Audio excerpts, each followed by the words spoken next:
அனைவருக்கும் வணக்கம். Welcome to Aishwarya academy. ரீசெண்டாக எல்லாம் குரூப் ஒரு எக்ஸாம் எழுதியிருப்பீங்க. அதில் நிறைய பேர் மிக்சட் ரிவ்யூஸ் கொஸ்டின் ரொம்ப ஈஸியாக வந்திருக்கு சில பேர் சொல்கிறாங்க, சில பேர் கஷ்டமாக இருக்குது அப்படின்ற மாதிரி சொல்கிறாங்க. கட் ஆஃப் அதில் ரொம்ப முக்கியமான விஷயமா நம்ம பார்க்குறது கட் ஆஃப். ஓகேவா, சிலர்லாம் வந்து பார்த்திங்கன்னா 180 வரும் அப்படின்ற மாதிரிலாம் சிலர் சொல்கிறாங்க. சிலர் வந்து 155 எடுத்தாலே போதும் அப்படின்ற மாதிரி சொல்கிறாங்க. 150 to 155 எடுத்தாலே போதும் அப்படின்ற மாதிரி சொல்கிறாங்க. சரியா, நம்ம சென்ட்ரல் மூலமாக நம்ம வந்து ப்ரெடிக்ட் பண்ணக்கூடிய அந்த கட் ஆஃப் பார்த்திங்கன்னா 165. இதுதான் பார்த்தீங்கன்னா நமக்கு மார்ஜின். ஓகேவா, 165லேருந்து 167 வரைக்கும் இருக்கும். ஓகேவா, இதில் நம்ம 165 கீழே போனோம்னா நமக்கு 165 வந்தாலே நமக்கு வந்து வேலை இல்லை அப்படின்றத வந்து நம்ம இது பண்ணிக்கணும். ஏன்னா அப்போது அதுக்கு மேலே தான் நம்ம வந்து ஃபோக்கஸ் பண்ணணும். ஓகேவா, 167 வந்துச்சுன்னா நம்ம வந்து ஓகே ரெடி அப்படின்ற மாதிரி சொல்லலாம். சரியா, இங்கே ஒரு முக்கிய பிரச்சனையாக நம்ம பார்க்குறது என்ன அப்படின்னா, நம்ம டிஎன்பிஎஸ்சி குரூப் 4 அப்படிங்கும்போது நம்ம என்ன பண்ணுறோம், எந்தெந்த சப்ஜெக்டை வந்து படிக்கலாம், எந்தெந்த சப்ஜெக்ட் வந்து ஒமிட் பண்ணலாம் அப்படின்னு சொல்லிட்டு இங்கேருந்து நம்ம படிக்க ஆரம்பிக்கும் போதே அதை வந்து செலக்ட் பண்ணிட்டு போகிறோம். சரியா, அப்படி பண்ணும்போது நம்ம இருக்கிற டோட்டல் 200 கொஸ்டினில், அதாவது தமிழ் மேத்ஸ் இது ரெண்டையும் விட்டுருவோம். மற்ற சப்ஜெக்ட் நம்ம எடுக்கும்போது என்ன பண்ணுவோம் அப்படின்னா, ஏதோ ஒரு டாபிக் வந்து நம்ம ஒமிட் பண்ணிட்டு போயிடும். ஓகேவா, நம்ம ஒமிட் பண்ணுறது ஒரு டாபிக் கிடையாது, அதுலேருந்து வர 8லேருந்து 10 கொஸ்டின்ஸ் வந்து நம்ம ஒமிட் பண்ணுறோம். ஓகேவா, அப்படி எல்லாருமே மேஜராக ரேண்டமாக நம்ம வந்து ஒமிட் பண்ணுற டாபிக் பார்த்திங்கன்னா சயின்ஸ் தான். சயின்ஸ் எல்லாருக்கும் அதுக்கு காரணம் என்ன சொல்லுவாங்க அப்படின்னா, சயின்ஸ் வந்து ரொம்ப வேகான டாப்பிக்கு, ஆனால் அதில் வந்து கொஸ்டின் வந்து கம்மியாக தான் கேட்குறாங்க அப்படின்ற மாதிரி சொல்லுவாங்க.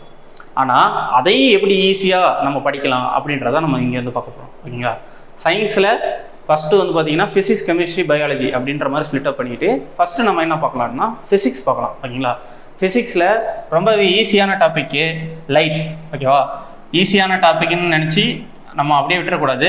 இதில் வந்து அதிகமான கொஸ்டின் வரும். ஓகேங்களா, லைட்டுன்னு ஒரு சின்ன டாபிக் தான், அது கீழே சப்டாபிக்ஸ் நிறைய வரும். கலர்ஸ் வரும், அதுக்கடுத்து மிரர்ஸ் வரும், அதுக்கடுத்து லென்ஸ் வரும். இது எல்லாமே சேர்ந்தது தான் லைட். ஓகேவா, நம்ம எல்லாமே முக்கியம்தான். அதில் அந்த எல்லா டாப்பிக்கிலுமே எது எது ரொம்ப ரொம்ப முக்கியமான விஷயம் அதெல்லாம் நம்ம வந்து பார்க்கலாம். ஓகேங்களா, ஃபிசிக்ஸை பொறுத்த வரைக்கும் மொத்தம் 3 டாபிக் வந்து பார்த்திங்கன்னா முக்கியமானது.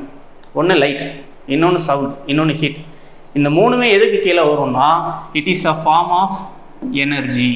ஓகேவா, அப்போது ஃபஸ்ட்டு கொஸ்டின் லைட்டில் வந்து லைட் என்ற டாப்பிக்கில் நமக்கு வர ஃபஸ்ட்டு கொஸ்டினே பார்த்தீங்கன்னா light is a form of energy.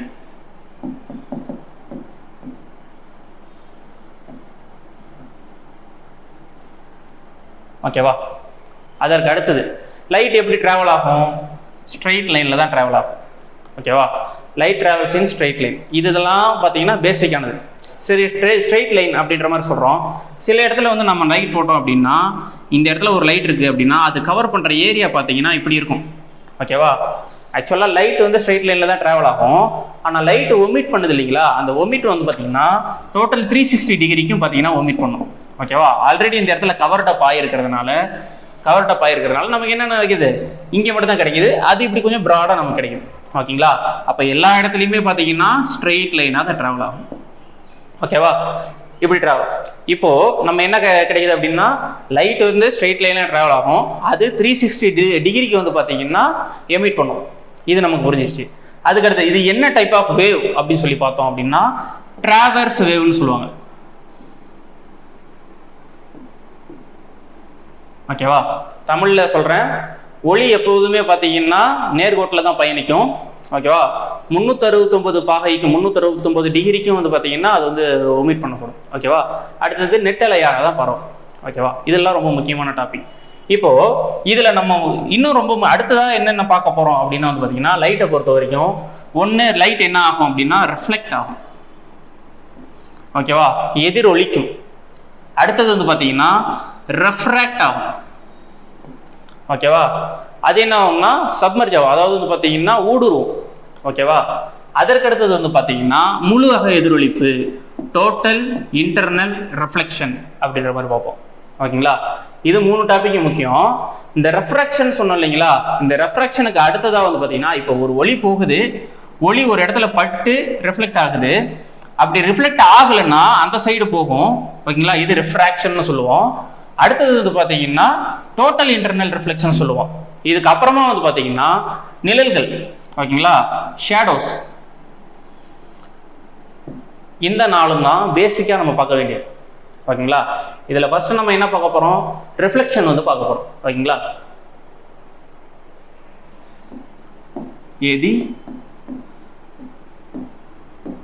எதிரொலிப்பு. ஓகேங்களா, எதிரொலிப்பு. அப்போ ஒளி எங்க எதிரொலிக்கும் அப்படின்னா, எதிரொலிக்கக்கூடிய பொருள்கள், அதாவது சமதளமான பொருளா இருக்கணும். அந்த சமதளமான இருக்க பொருள் வந்து பாத்தீங்கன்னா பளபளப்பாக இருக்க வேண்டும். ஓகேங்களா. அது எதிரொலிக்கக்கூடிய தன்மையை வந்து பெற்று இருக்கணும். ஓகேங்களா. நம்ம செவுரில் அடிச்சோம்னா செவுரில் வந்து பாத்தீங்கன்னா ஒளி வந்து சமதளமாக தான் இருக்கு, அதுக்காக அங்கிருந்து எதிரொலிக்குமா? ஆகாது. இதே ஒரு கண்ணாடியில ஒளி லைட் அடிச்சோம் அப்படின்னா என்ன பண்ணும், ரெஃப்ளெக்ட் ஆகுது இல்லைங்களா, அதுதான் இங்க வந்து நம்ம பார்ப்போம். ஓகேவா. அப்ப இங்க என்ன நடக்கணும் அப்படின்னா சமதளமாக இருக்கணும், அதுக்கு அடுத்தது இது வந்து எதிரொலிக்கும் பரப்பாக இருக்கணும். ஓகேங்களா, இது ரொம்ப முக்கியமானது. அப்போ எப்பயுமே ஒரு சமதளமான ஒரு லைன் இருக்குது, ஒரு பரப்பு இருக்கு அப்படின்னா வந்து பாத்தீங்கன்னா அதுக்கு குத்துக்கோடுன்னு சொல்லுவாங்க, நார்மல் லைன் அப்படின்னு சொல்லி ஒன்று வரையணும். ஓகேங்களா. ஏன்னு நான் அப்புறம் சொல்றேன். இப்போ ஒரு லைட் வந்து பாத்தீங்கன்னா இங்க பாஸ் பண்றோம்னு வச்சுக்கோங்க, இந்த குத்துக்கோடை விட்டுருங்க.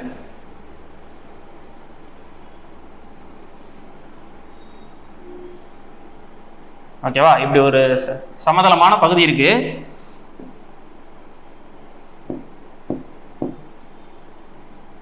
சமதளமான பகுதி இருக்கு. இங்க வந்து ஒரு லைட் படுது அப்படின்னா பட்டு ரிஃப்ளெக்ட் ஆகும் இல்லைங்களா. இந்த பாயிண்ட்ல, இந்த புள்ளியில இந்த கோட்டுக்கு செங்குத்தாக வரையப்படக்கூடிய ஒரு இமேஜினரி லைன் தான் வந்து பாத்தீங்கன்னா குத்துக்கோடு அப்படின்ற மாதிரி சொல்லுவாங்க, செங்குத்து கோடு அதை தான் சொல்லுவாங்க. ஓகேங்களா. அப்ப நல்லா பாத்துங்க, ஒரு தளத்துல படுகதிர், ஒரு ஒளி வந்து பாத்தீங்கன்னா எப்படி வரும்னா கதிர்களாக தான் போகும், ஒளி கதிர்கள், ஒளி கற்றைகள்னு சொல்லுவோம் இல்லைங்களா, அப்பக்காக தான் போகும். ஓகேவா. அப்போ படுகதிர் ஒரு இடத்துல பட்டு அங்க இருந்து விலகுது பாருங்க, இது வந்து பாத்தீங்கன்னா எதிரொலிப்பு கதிர். ஓகேவா. அப்ப எதிரொலிப்பு வருது. ஓகேவா. இது ரெண்டுக்கும் இடையில இருக்க இந்த புள்ளியில இந்த சமதள அந்த பரப்புக்கு செங்குத்தாக வரையப்படக்கூடிய ஒரு செங்குத்து கோடு தான் வந்து பாத்தீங்கன்னா குத்துக்கோடு. ஓகேவா. அப்போ எதிரொலிப்புல ஒரு விதி ஒரு இருக்கு. ஓகேங்களா. அது என்னன்னா ஸ்னெல் விதி. இந்த ஸ்னெல் விதி என்ன சொல்லுது அப்படின்னா, நான் இப்ப சொன்னேன் இல்லைங்களா, இந்த பரப்புல படுகதிர், இந்த படுகதிர் வந்து ஐன்னு சொல்லுவோம்.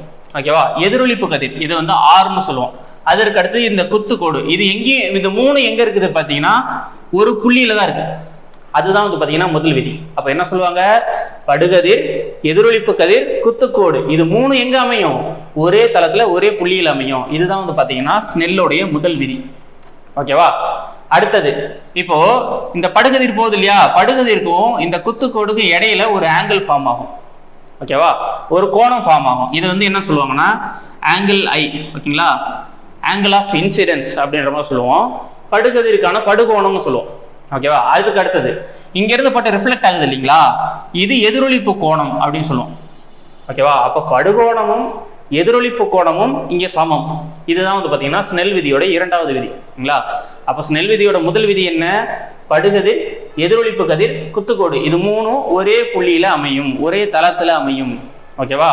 அவ்வளவுதான். அடுத்தது படுகதிரும் படுகதிருக்கான கோணமும் எதிரொலிப்பு கதிருக்கான கோணமும் என்னவா இருக்கும், சமமாக இருக்கும். அவ்வளவுதான் இதுல வந்து பாத்தீங்கன்னா நம்ம ரிஃப்ளெக்ஷன் வந்து பார்க்க போறோம்.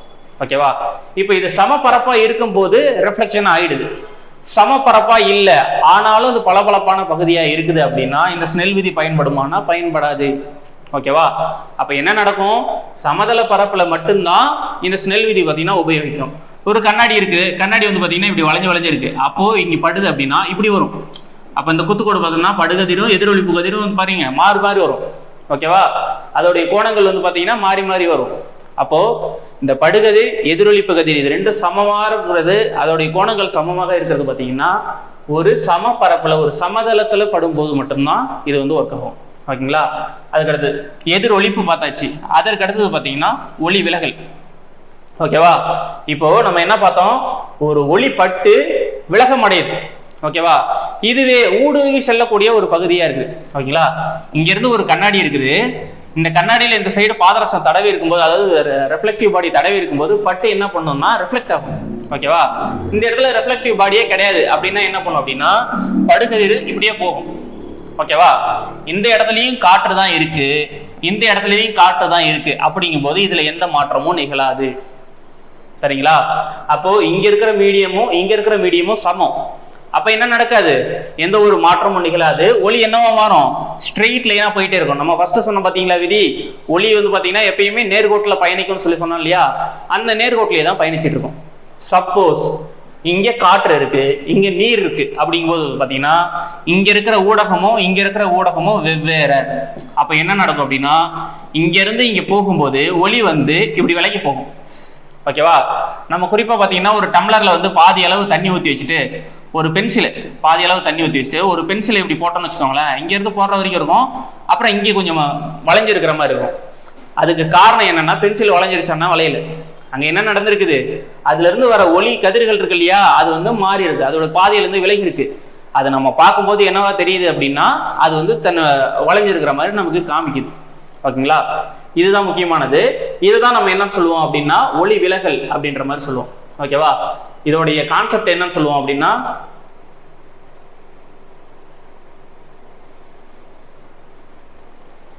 ஒளி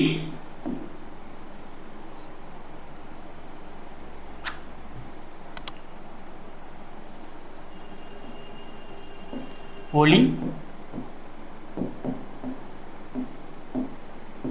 எதிரொலிப்பு. ஓகேவா?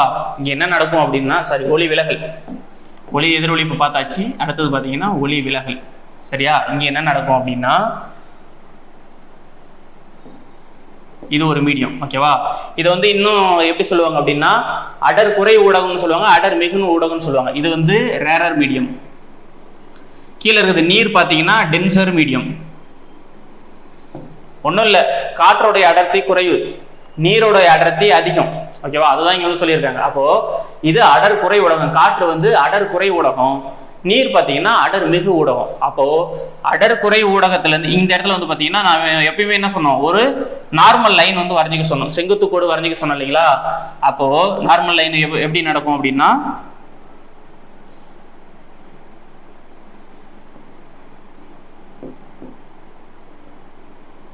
நார்மல் லைனு இப்படி டைரக்டா கீழே வரைக்குமே போகும். ஏன்னா என்னது, இது பட்டு அந்த சைடு போகக்கூடிய லைன். ஓகேவா? அப்போ ஒரு ஒளி இங்கிருந்து வந்து பட்டுச்சுன்னா என்ன நடக்கும், அடர் குறை ஊடகத்துல இருந்து அடர் மிகு ஊடகத்துக்கு போகும்போது இந்த குத்துக்கோடு இருக்கு இல்லைங்களா, இதை விட்டு விலகி செல்லும்.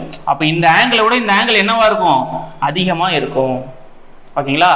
அப்போ ஒரு இது வந்து பாத்தீங்கன்னா படுகதிர், இது வந்து பாத்தீங்கன்னா விலகு கதிர். அப்போ படுகதிர் வந்து ஒரு அடர் குறை ஊடகத்துல இருந்து அடர் மிகு ஊடகத்துக்கு செல்லும் போது என்ன நடக்கும், அந்த குத்துக்கோட்டை விட்டு கொஞ்சம் விலகி செல்லும். இதுதான் நம்ம என்ன சொல்லுவோம், ஒளி விலகல் அப்படின்ற மாதிரி சொல்லுவோம். ஓகேங்களா?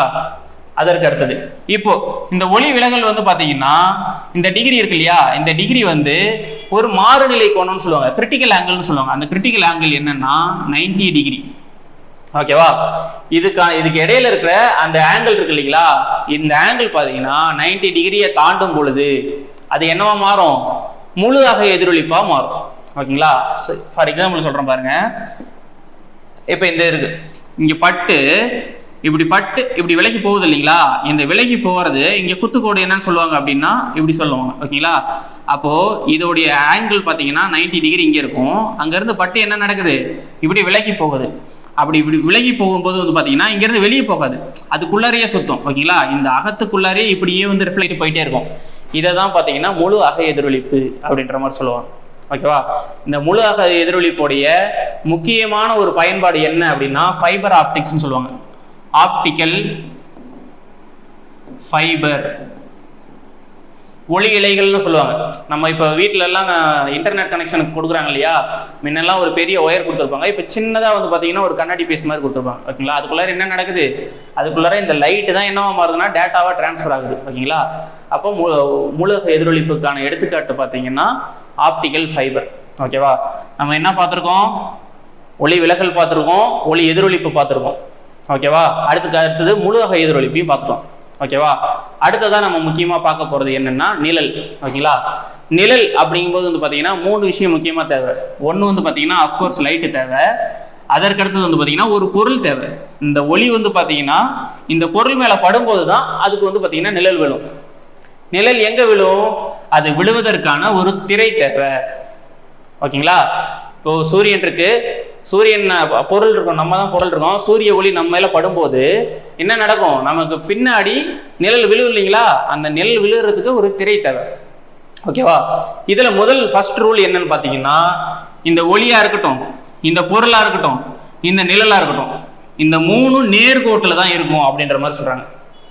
சார் என்ன சார் நம்ம நிற்கிறோம், நம்மளோட நிழல் கீழே நிற்கிது, கீழே விழுகுது அப்படிங்கும்போது பார்த்தீங்கன்னா சூரியன் இருக்கும் திசைக்கு ஏற்ற மாதிரி தான் நம்மளுடைய நிழலும் விழும். ஓகேங்களா? சூரியன் வந்து நம்ம தலைக்கு மேலே இருக்கும்போது பார்த்தீங்கன்னா நிழல் கீழே இருக்கும். அப்போ சூரிய ஒளியாக இருக்கட்டும், பொருளாக இருக்கட்டும், நிழல், இது மூணு என்ன வருது? நேர்கோட்டில் இருக்குது. இதுவே நம்ம சூரிய உதயமாகும் போதும் சூரிய அஸ்தமனம் ஆகும் போதும் பார்த்தீங்கன்னா சைடில் இருக்கும். அப்படிங்கும்போது நம்ம நிழல் வந்து பார்த்தீங்கன்னா இந்த சைடு தெரியும். ஓகேங்களா? இந்த சைடு பேரலாக ஒரு போர்டு இருந்துச்சுனாலோ ஒரு சுவர் இருந்துச்சுனாலோ அந்த சுவரில் நம்ம நிழல் படும். சுவர் இல்லைன்றதுனால அந்த நிழல் என்ன பண்ணுது? கீழே விழுது. ஓகேவா? அப்போ முக்கியமான பாயிண்ட் என்னன்னா, ஒளி மூலமும் அந்த பொருளும் அதுக்கு அடுத்தது அந்த நிழல் விழும் திரை இருக்கு இல்லைங்களா, அது திரை, இது மூணும், அதாவது அதோட நிழலும் என்ன இருக்கும்? மூன்றும் நேர்கோட்டில் தான் இருக்கும். இது முதல் விதி. ஓகேவா? இப்போ ஒரு பொருள் என்ன நிறத்துல வேணும்னாலும் இருக்கும். நிழல் எப்பயுமே எப்படிதான் இருக்கும்? கருநிறத்துல தான் இருக்கும். ஓகேவா? அப்போ பொருள் என்ன நிறத்தில் இருந்தாலும் நிழல் என்னவா தான் இருக்கும்? கருமை நிறத்துல தான் இருக்கும். ஓகேவா? இதுல அடுத்த முக்கியமான பாயிண்ட் என்னன்னு பாத்தீங்கன்னா, நிழல் வந்து இப்போ ஃபார் எக்ஸாம்பிள் பாத்தீங்கன்னா இங்க லைட் இருக்குது அப்படின்னா இப்படி வந்து நிழல் விழும் அப்படின்னா இந்த மையப்பகுதியில பாத்தீங்கன்னா ரொம்ப டார்க்கா இருக்கும். இந்த எட்ஜுக்கு வர வர பாத்தீங்கன்னா இந்த லைட்டோடைய தாக்கத்தினால இந்த இடத்துல அந்த டார்க்னஸ் வந்து குறைஞ்சிட்டே வரும். ஓகேவா? கொஞ்சம் கொஞ்சமா அதோடைய கருமை நிறத்தை இழந்துகிட்டே வரும். ஓகேவா? அப்ப நடுவுல இருக்க அந்த கருப்பா நிழல் இருக்கு இல்லைங்களா, அதை என்னன்னு சொல்லுவாங்கன்னா கருநிழல் அப்படின்ற மாதிரி சொல்லுவோம். ஓகேங்களா? வெளியில இருக்க அந்த கொஞ்சம் பொலிவு மிக்க பகுதியை வந்து என்ன சொல்லுவோம் அப்படின்னா புறநிழல்னு சொல்லுவோம். தமிழ்ல வந்து இதை வந்து அம்ப்ரான்னு சொல்லுவோம். இதை வந்து பாத்தீங்கன்னா பெனம்ப்ரா. ஓகேங்களா? இதை வந்து கருநிழல்னு சொல்லுவாங்க, இதை வந்து புறநிழல்னு சொல்லுவாங்க. ஓகேவா? இதுதான் நம்ம ஷேடோஸ் பத்தி பார்க்க வேண்டிய முக்கியமான பாயிண்ட்ஸ். ஓகேவா? இதற்கு அடுத்தது, ஓகேவா, நம்ம இங்க நிறத்தை வந்து நம்ம பார்த்துட்டோம் இல்லைங்களா, அடுத்தது நம்ம என்ன பண்ணுவோம் அப்படின்னா ஒளியானது என்ன நிறத்தை கொண்டிருக்கிறது. ஓகேங்களா? நம்ம மேக்சிமம் பார்க்குற லைட் வந்து பார்த்தீங்கன்னா ஒயிட் லைட்டாக தான் இருக்கும். அந்த ஒயிட் லைட்டுக்குள்ளாரையே என்ன இருக்கும் அப்படின்னா பார்த்தீங்கன்னா மிக்சர் ஆஃப் கலர்ஸ் இருக்கும். ஓகேங்களா? ஆக்சுவலா ஒரு ஒளியில வந்து பாத்தீங்கன்னா பல விதமான கற்றைகள் இருக்கும். ஓகேவா? அதாவது வந்து பாத்தீங்கன்னா மைக்ரோவேவ்ஸா இருக்கட்டும், இது எல்லாமே ஒளி கற்றைகளுக்குள்ளாரியே தான் இருக்கும். ஸ்பெக்ட்ரம்னு சொல்லுவாங்க அதை.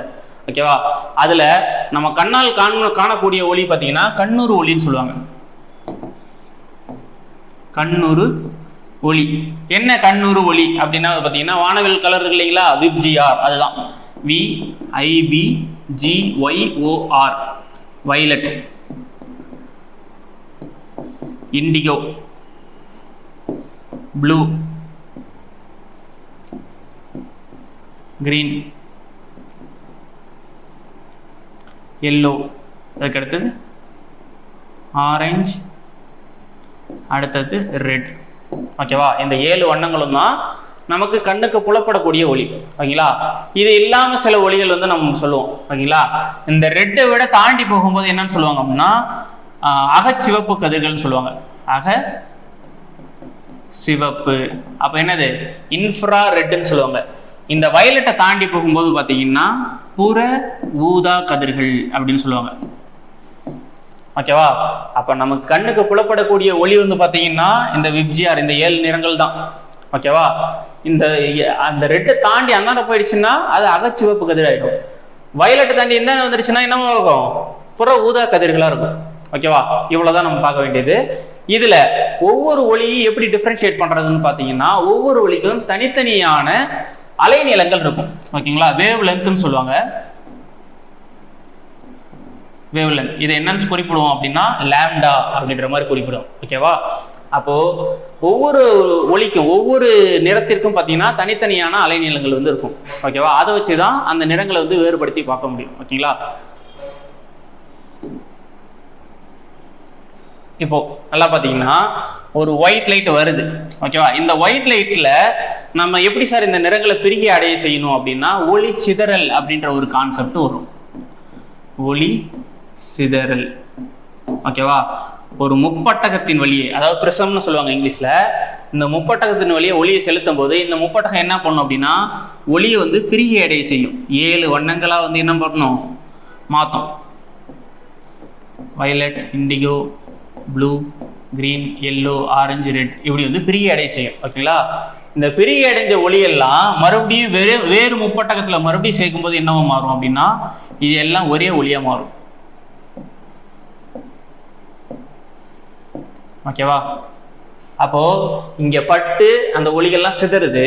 அந்த சிதறின ஒளியை மறுபடியும் முப்பட்டத்துக்குள்ள செலுத்தும் போது மறுபடியும் ஒன்னா என்ன பண்ணுது, நமக்கு இங்க ஒயிட் லைட் கொண்டு வருது. ஓகேவா?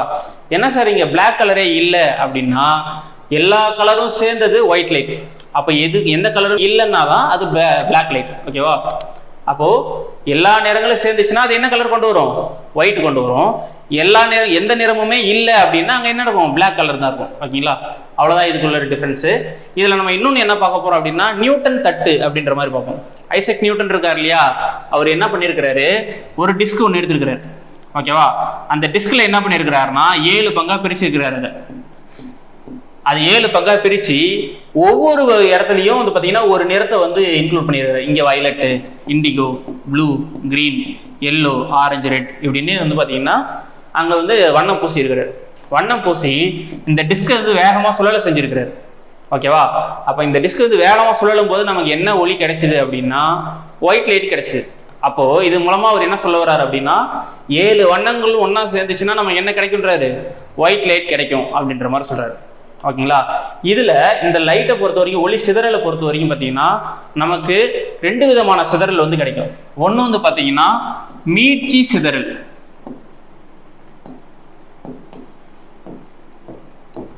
அடுத்தது மீட்சி அற்ற சிதறல்.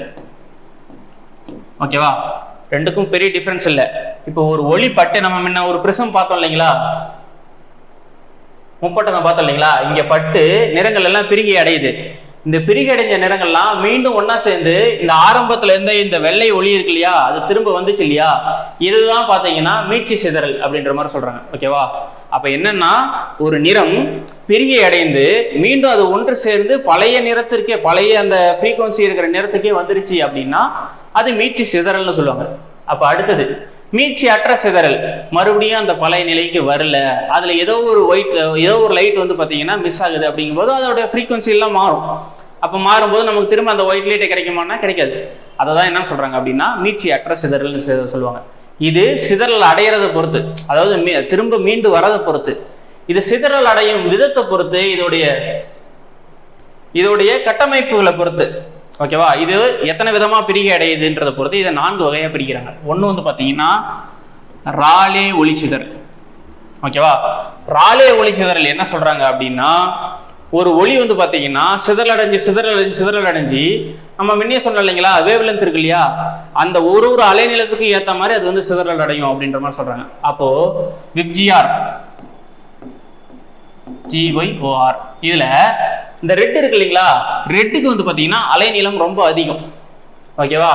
இந்த வயலட் இருக்கு இல்லையா, இதுக்கு வந்து பாத்தீங்கன்னா அலைநீளம் ரொம்ப குறைவு. ஓகேவா? அப்போ இங்க அதிகமா இருக்கும், பக்கத்துல வர வர வர வர என்னவா மாறும், குறைவாக மாறும். ஓகேவா? இப்ப இதுல என்ன சொல்றாங்க அப்படின்னா, வானம் நீல நிறத்துல காட்சி அளிக்கிறதுக்கான காரணம் என்ன அப்படின்ற மாதிரி சொல்லி கேட்கறாங்க. ஓகேவா? அப்ப என்ன நடக்கும் அப்படின்னா, இது பூமி. இந்த பூமிக்கு மேல கிட்டத்தட்ட 400 கிலோமீட்டருக்குள்ளார வரைக்கும் என்ன இருக்குது அப்படின்னா அட்மாஸ்பியர்னு சொல்லுவாங்க, வளிமண்டலம் இருக்கு இல்லைங்களா. இதெல்லாம் தாண்டி தான் சூரிய ஒளி வந்து பாத்தீங்கன்னா உள்ளார நுழையும் போது அந்த காற்றுகள் இருக்க தூசுகள்ல பட்டு என்ன நடக்கும், சிதறல் அடையும். ஓகேவா? சிதறல் அடையும் போது இதுல என்ன சொல்றாங்க அப்படின்னா, இந்த ராலே ஒளி சிதறலுடைய ஒரு ஃபார்முலா என்னன்னா எஸ்ன்னா வந்து பாத்தீங்கன்னா சிதறல், ஸ்கேட்டரிங் சொல்றாங்க. இது டைரக்ட்லி ப்ரொபோர்ஷனல் டு 1/λ/4 சொல்றாங்க. இந்த லாம்டானா நம்ம என்ன சொன்னோம், இது அலைநீளம் அப்படின்ற மாதிரி சொன்னோம். ஓகேங்களா? இப்போ சிதறல் அப்படின்றது என்ன சொல்லுது அப்படின்னா, அதனுடைய அலைநீளத்தின் 4 மடித்துக்கு எதிர்த்தகவில் அமையும் அப்படின்ற மாதிரி சொல்றாங்க. ஓகேங்களா? லாம்டா எந்த அளவுக்கு அதிகமா இருக்குதோ அந்த அளவுக்கு அதோட ஸ்கேட்டரிங் வந்து குறையும். ஓகேங்களா? ஃபார் எக்ஸாம்பிள் உங்களுக்கு சொல்றேனே, 1/2 இதோட வேல்யூ என்ன, 0.5. ஓகேவா? அப்போ அதுக்கு கீழே பாருங்க, இதே 1/5 அப்படி வச்சுட்டா இதோட வேல்யூ 0.2. ஓகேவா? இது ரெண்டையும் கம்பேர் பண்ணும்போது எதோட வேல்யூ அதிகம், 0.5 வேல்யூ தான் அதிகம். அப்ப நல்லா பார்த்துக்கோங்க, 1க்கு கீழே அந்த கோடு இருக்கு இல்லைங்களா, அதுக்கு கீழே கம்மியான நம்பர் இருந்துச்சுன்னா அதோடைய வேல்யூ என்னவா இருக்கும், அதிகமா இருக்கும். நம்பர் அதிகமாக என்ன நடக்கும், அதோடைய வேல்யூ வந்து குறைஞ்சிக்கிட்டே வருது இல்லையா, அதை தான் இங்க வந்து சொல்றாங்க. இப்போ ரெட் லைட்டுக்கு அதிகமான அலைநீளம்னு சொல்லியாச்சு, ஆல்ரெடி இங்க கீழே அதிகமா இருக்கும். அப்ப சிதறல் எப்படி நடக்கும், கம்மியா தான் ஆகும் இல்லைங்களா. அப்போ இந்த ரெட் லைட் வந்து பாத்தீங்கன்னா டைரக்டா உள்ளார வந்துடும். ஓகேவா. சிதறல் அடைஞ்ச ஒளி எங்க இருக்கும், வானத்திலேயே தங்கிரும். ஓகேவா. வயலட் வந்து முன்னாடியே தங்கிரும், வயலட் இண்டிகோவும் இந்த அட்மாஸ்பியர் வரதுக்கு முன்னாடியே அங்க தங்கிரும். அப்போ உள்ளார வரது வந்து பாத்தீங்கன்னா ப்ளூ, அந்த நீல நிறம் வந்து பாத்தீங்கன்னா வானத்துல முழுக்கும் சிதறல் அடைஞ்சு கிடக்கிறதுனாலதான் நமக்கு என்ன தெரியுது, வானம் வந்து நீல நிறத்துல காட்சி அளிக்குது. ஓகேவா. சரி சார், அப்ப ஈவினிங் ஆகும்போது சரி காலையில ஆகும்போது சரி ஏன் சார் வானம் வந்து பாத்தீங்கன்னா மஞ்சள் நிறத்துல சிவப்பு நிறத்துல காட்சி அளிக்குது அப்படின்ற மாதிரி சொல்றாங்க. ஓகேங்களா. இப்போ மதியம் டைம்ல வந்து பாத்தீங்கன்னா சூரியன் வந்து இங்க இருக்கும், நமக்கு நேரா வந்து விழுகும் போது வந்து பாத்தீங்கன்னா ஃபுல்லா வந்து என்னவா இருக்கும், நமக்கு ப்ளூ லைட்டா இருக்கும். நம்ம இதே பகுதியில் இருக்கோம், ஈவினிங் ஆகும்போது சூரிய ஒளி இங்க இருக்கும், இங்க இருந்து பட்டு இந்த சிதறல் வந்து பாத்தீங்கன்னா இந்த அட்மாஸ்பியர் எல்லாம் தாண்டி இங்க வரணும். அப்போ பாத்துக்கோங்க, அந்த ப்ளூ லைட் வந்து பாத்தீங்கன்னா இங்கே ஸ்கேட்டரிங் ஆயிடும். அதுக்கு அடுத்து உள்ளார வர வர வர வந்து பாத்தீங்கன்னா நமக்கு மிஞ்சி இருக்கிற கடைசீட்ல இருக்க ஆரஞ்சு ரெட்டு இது மட்டும் தான் கீழ் வானத்துல நமக்கு தெரியும். அப்ப என்ன நடக்கும், ஈவினிங் டைம்லயும் மார்னிங் டைம்லயும் நமக்கு என்ன விதமா தான் காட்சி அளிக்கும், ஆரஞ்சு கலர்லயும் ரெட் கலர்லயும் தான் நமக்கு வந்து காட்சி அளிக்கும். ஓகேவா. இதுதான் அவங்க வந்து கேள்வியா கேட்பாங்க.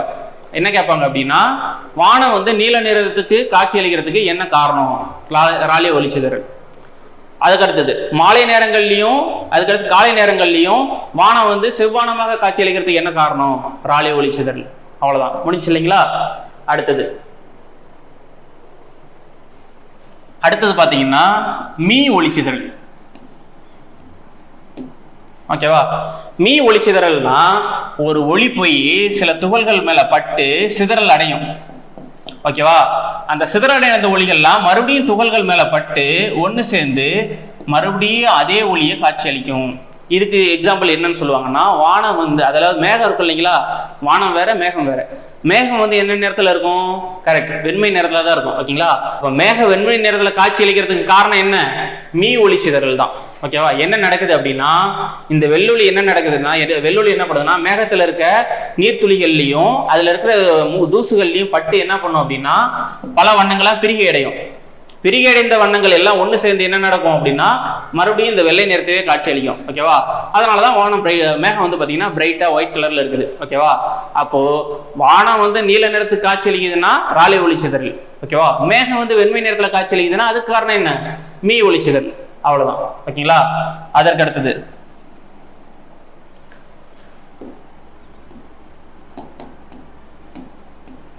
டிண்டால் ஒளிச்சிதறல். ஓகேவா. உங்க வீடு ஞாபகம் வச்சுக்கோங்க, வீட்டுல ஜன்னல் ஞாபகம் வச்சுக்கோங்க. வீட்டுல ஜன்னல் இருக்கும், ஜன்னல் இருந்து சூரிய ஒளி படும், சூரிய ஒளி நெட்டா வீட்டுக்குள்ளார வரும்போது பாத்தீங்கன்னா உள்ளுக்குள்ளார நிறைய தூசுகள் வந்து தெரியும். அந்த சூரிய ஒளியில மட்டும் தூசுகள் தெரியும், மற்ற இடத்துல அந்த தூசுகள் தெரியாது. ஓகேவா.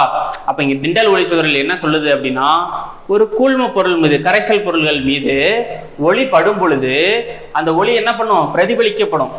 பிரதிபலிச்சு அது என்ன பண்ணும்னா அந்த ஒளியுடைய பாதையை வந்து காட்டும் அப்படின்ற மாதிரி சொல்றாங்க. ஓகேவா.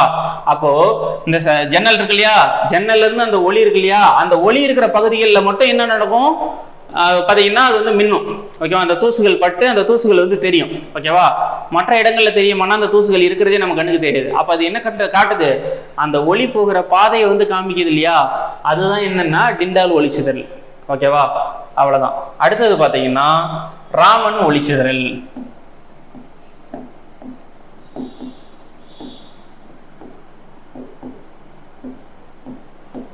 ஓகேவா. ராமன் ஒளிச்சிதறல் இதுல என்ன சொல்றாங்க அப்படின்னா, சரி எல்லாம் கரெக்டு தான், நம்ம இதுவரைக்கும் பார்த்ததுல என்னன்னா ஒரு ஒளி வந்து பட்டு ஸ்கேட்டர் ஆகுது, ஒளி சிதறல் அடையுதுன்னா திரும்ப நமக்கு வந்து என்ன நடக்கும், அந்த படுகதிருடைய அந்த படு ஒளியினுடைய ஒரு சில ஃப்ரீக்வன்சி இருக்கும். அதாவது பாத்தீங்கன்னா அதிர்வெண்ணுன்னு சொல்லுவாங்க. இந்த படுகதிரினுடைய அதிர்வெண்ணும் சிதறல் அடைந்த கதிர்களுடைய அதிர்வெண்ணும் வந்து பாத்தீங்கன்னா சமமா இருக்கும் அப்படின்ற மாதிரி இது வரைக்கும் நம்ம பார்த்தது. இதுவே ராமன் ஒளிச்சிதறல் என்ன சொல்றாங்க அப்படின்னா, இந்த படுகதிர் அதிர்வெண் இருக்கு இல்லைங்களா, இதை விட புதிதாக சில அதிர்வெண்கள் தோன்றும். ஓகேவா. அதுல இருந்து மாற்றம் இருக்கும் அப்படின்னு சொல்றதுதான் வந்து பாத்தீங்கன்னா ராமன் ஒளிச்சிதறல். ஓகேவா. இதுல வந்து பாத்தீங்கன்னா அது நம்ம ஸ்டேட்மெண்டா சொல்றதுன்னா எப்படி சொல்லுவோம் அப்படின்னா, ஒரு படுகதிரின் அதிர்வெண்ணும் சிதறலடைந்த அதிர்வெண்ணும் பாத்தீங்கன்னா மாற்றம் அடையும், புதிதான அதிர்வெண் தோன்றும், புதிதான ஒளிக்கற்றைகளே தோன்றும் அப்படின்ற மாதிரி சொல்றாங்க. ஓகேவா. அப்போ இதுல ரெண்டு விதமான இருக்கு. ஒண்ணு வந்து பாத்தீங்கன்னா ஸ்ட்ரோக் வரியல். ஓகேவா. அடுத்தது வந்து பார்த்தீங்கன்னா ஒளிகள். ஓகேவா, நம்ம லைட் வந்து பார்த்தீங்கன்னா என்னென்ன நிறங்கள்ல இருக்கும். ஓகேங்களா, நமக்கு கண்ணுக்கு புலப்படக்கூடிய நிறம் வந்து பார்த்தீங்கன்னா 7 தான். அது வெப்ஜிஆர்னு சொல்லுவாங்க. அந்த ரெட்டை விட அதிகமாக போனுச்சுன்னா அகச்சிவப்பு, அந்த வயலட்டை விட கம்மியாக வந்துச்சு அப்படின்னா புற ஊதா கதிர்கள். அவ்வளோதான். இதில் வந்து பார்த்தீங்கன்னா இந்த ரெட்டுக்கு தான் வந்து பார்த்தீங்கன்னா சிவப்பு நிறத்துக்கு தான் அலைநீளம் அதிகம், அப்போ சிதறல் குறைவு. ஊதா நிறத்துக்கு வந்து பார்த்தீங்கன்னா அலைநீளம் குறைவு, சிதறல் அதிகம். ஓகேவா, இதுக்கு அடுத்து வந்து பார்த்தீங்கன்னா அந்த ஒளி சிதறல் வகைகளை வந்து பார்ப்போம். ஓகேங்களா, ஒளி சிதறல் வந்து பார்த்தீங்கன்னா வெள்ளொளியானது ஒரு முப்பட்டகத்து மேல பட்டு அது என்ன பண்ணணும், 7 வண்ணங்களா பிரிகை அடையும். பிரிகை அடைஞ்சு திரும்ப ஒன்று சேர்ந்து அது என்ன வரும், மறுபடியும் வெள்ளொளியாகவே வரும் அப்படின்ற மாதிரி சொன்னோம். ஓகேங்களா, இப்படி திரும்ப அதே நிறங்கள் வந்துச்சு அதுனா அது வந்து மீட்சி சிதறல். அப்படி வரல அப்படின்னா வந்து பார்த்தீங்கன்னா மீட்சி அற்ற சிதறல் அப்படின்னு தான் சொன்னோம். இதுல 4 வகையான வரிகள் பார்த்தோம். ஒன்று வந்து பார்த்தீங்கன்னா ராலிய ஒளி சிதறல். ராலிய ஒளி சிதறல் என்ன சொன்னோம், அது சிதறல் அடைஞ்சிக்கிட்டே வரும். வானம் வந்து பார்த்தீங்கன்னா நீல நிறம் காட்சி அளிக்கிறதுக்கு பார்த்தீங்கன்னா சிதறல் அடைஞ்சிக்கிட்டே வரும். அதுக்கான ஃபார்முலா பார்த்தீங்கன்னா is inversely proportional to lambda power 4 அப்படின்னு பார்த்தோம். இந்த ஃபார்முலா ரொம்ப முக்கியம். ஓகேங்களா, அப்போ அலைநீளம் அதிகமாக இருந்துச்சுன்னா சிதறல் குறைவாக இருக்கும். அப்ப இதுக்கு 2 எக்ஸாம்பிள் என்ன பார்த்தோம், வானம் வந்து பகல் நேரத்துல நீல நிறமா காட்சி அளிக்கிறதுக்கும் அதிகாலையிலையும் மாலை பொழுதுகள்லையும் அது அகச்சிவப்பு நிறத்துல, அதாவது பாத்தீங்கன்னா இளஞ்சிவப்பு நிறத்துல காட்சி அளிக்கிறதுக்கும் காரணம் என்ன அப்படின்னு பாத்தீங்கன்னா இந்த ஒளி சிதறல் தான், ராலே ஒளி சிதறல் தான். அதுக்கடுத்து வந்து பாத்தீங்கன்னா மீ ஒளிச்சிதறல். மீ ஒளிச்சிதறல் என்ன, மேகத்துல வந்து பாத்தீங்கன்னா ஒளிப்பட்டு அது என்னவா மாறுது, சிதறல் அடைஞ்சதெல்லாம் மறுபடியும் ஒன்னா சேர்ந்து வெண்மை நிறமாக மாறுது. அதுக்கு காரணம் பாத்தீங்கன்னா மீ ஒளிச்சிதறல். அதுக்கு அடுத்தது பாத்தீங்கன்னா டிண்டால் ஒளிச்சிதறல். டிண்டால் ஒளிச்சிதறல் என்ன சொல்றாங்க, ஒரு ஒளிக்கற்றை இருக்குது இல்லைங்களா, அது ஒளிக்கற்றை வந்து பாத்தீங்கன்னா கூழ்ம பொருள்களின் கரைசல்கள் வழியே போகும் பொழுது அதுல இருக்க துகள்களை பட்டு அது என்ன பண்ணும், அந்த ஒளியின் பாதையை காட்டும் அப்படின்ற மாதிரி சொன்னாங்க. அதுதான் நம்ம என்ன சொன்னோம், ஜன்னல் வச்சிருக்கோம், ஜன்னல்ல இருந்து பாத்தீங்கன்னா ஒளி புலப்படுறது, அந்த இடத்துல மட்டும் தூசுகள் இருக்கிறதுனால அந்த ஒளி நமக்கு தெரியுது. மற்ற இடங்களில் தூசுகள் தெரியுதுன்னா தெரியாது இல்லைங்களா, அதுதான் வந்து சொல்றாங்க. அதற்கு அடுத்தது வந்து பாத்தீங்கன்னா ராமன் ஒளிச்சிதறல். ராமன் ஒளிச்சிதறல் என்ன சொல்றாங்கன்னா, படுகதிர் இருக்கு இல்லையா, அதற்கு ஒரு அதிர்வெண் இருக்கும். ஓகேங்களா, சிதறல் அடைந்த கதிர்கள் இருக்கு இல்லையா, அதற்கு வந்து ஒரு அதிர்வெண் இருக்கும். இந்த படுகதிரின் அதிர்வெண்ணும் எதிரொலிப்பு அந்த சிதறல் அடைஞ்ச கதிர்களின் அதிர்வெண்ணும் பாத்தீங்கன்னா வெவ்வேறையா இருக்கும். அப்போ புதிதாக ஒரு அதிர்வெண் தோன்றும் அப்படின்ற மாதிரி ராமன் சொல்லியிருக்கிறார். அதுதான் வந்து பாத்தீங்கன்னா ராமன் ஒளி சிதறல் அப்படின்னு சொல்லுவாங்க. ஓகேவா, இதுல இருக்கிற கான்செப்ட் என்னன்னா 2 விதம். படுகதிரின் அதிர்வெண் குறைவாக இருந்துச்சு, படுகதிரின் அதிர்வெண் விட அந்த சிதறல் அடைந்த அதிர்வெண் குறைவாக இருந்துச்சுன்னா அது வந்து ஸ்ட்ரோக் வரிகள். படுகதிரின் அதிர்வெண்ணை விட அந்த சிதறல் அடைந்த அதிர்வெண்ணுக்கு அதிகமாக இருந்துச்சு அப்படின்னா அது வந்து ஆன்டி ஸ்ட்ரோக் வரிகள். ஓகேங்களா, இவ்வளவுதான் லைட்ஸோடைய பேசிக்ஸ் வந்து இவ்வளவுதான். ஓகேங்களா, இதுல ஏதாவது உங்களுக்கு டவுட் இருந்துச்சுன்னா கீழே கமெண்ட் செக்ஷன்ல சொல்லுங்க. இது போல தொடர்ந்து வீடியோக்களை பார்க்கறதுக்கு ஐஸ்வர்யா அகாடமி சேனலை சப்ஸ்கிரைப் பண்ணுங்க. தேங்க்யூ.